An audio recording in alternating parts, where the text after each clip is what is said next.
20க்கும் மேற்பட்டோர் உயிரிழக்க காரணமாக இருந்த இந்த குரங்கணி தீ விபத்து குறித்து விசாரணை மேற்கொண்ட அதிகாரி அதுல்ய மிஸ்ரா தன்னுடைய விசாரணை அறிக்கையை முதலமைச்சர் எடப்பாடி பழனிசாமியிடம் தாக்கல் செய்திருக்கிறார்.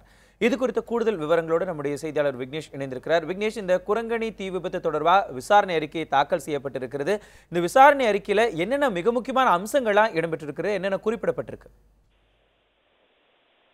மனோஜ், கடந்த மார்ச் மாதம் 11ஆம் தேதி குரங்கணி மலைப்பகுதியில் ஏற்பட்ட தீ விபத்து காரணமாக 20க்கும் மேற்பட்டோர் உயிரிழந்தார்கள்.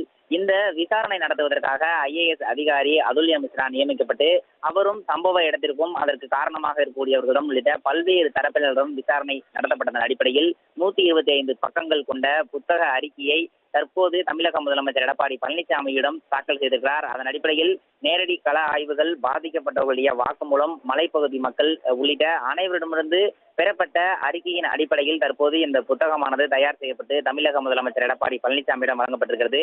இந்த அறிக்கையில் இடம்பெற்றிருக்கக்கூடிய முக்கிய சிறப்பு அம்சங்களாக பார்க்கப்படுவது, வனத்துறையில் வேலையாட்கள் பற்றாக்குறை காரணமாக இந்த ஒரு சில தீ விபத்து நடைபெறுவதாகவும், அது மட்டுமல்லாமல் அங்கு இருக்கக்கூடிய லாட்ஜுகள் தங்கும் விடுதிகள் அனுமதியின்றி இயக்கப்பட்டு வருவதாகவும், வனத்துறையினர் மீதும் சிறு தவறுகள் இருக்கிறது. இந்த தீ விபத்தை தடுக்க எடுக்கப்பட வேண்டிய முயற்சிகள் தொடர்பாக வனத்துறையின் மீதும் சிறு தவறுகள் இருந்திருப்பதாக அதுல்ய மிஸ்ரா அந்த அறிக்கையில் குறிப்பிட்டிருக்கிறார். அது மட்டுமல்லாமல் சரியாத பயிற்சி இல்லாதவர்கள் மலையேற்றத்திற்கு அழைத்து செல்லப்பட்டிருப்பதாகவும், சரியான முன்னெச்சரிக்கை நடவடிக்கைகள் இல்லாமல் மலையேற்றத்திற்கு சென்றது ஒரு காரணமாகவும், அவர்களுடைய உயிரிழப்புக்கு மிகவும் முக்கிய காரணமாக சொல்லப்பட்டிருக்கிறது.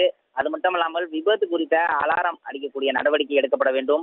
SOP எனப்படும் தீ விபத்து குறித்த தகவல்களை இஸ்ரோவில் இருந்து உடனடியாக வனத்துறைக்கு அனுப்பக்கூடிய அதிநவீன வசதிகள் ஏற்படுத்தி தர வேண்டும் உள்ளிட்ட பல்வேறு கோரிக்கைகளையும் அந்த புத்தகங்கள் வாயிலாக அறிக்கையாக அதுல்ய மிஸ்ரா தமிழக முதலமைச்சர் எடப்பாடி பழனிசாமியிடம் தாக்கல் செய்திருக்கிறார். மனோஜ்.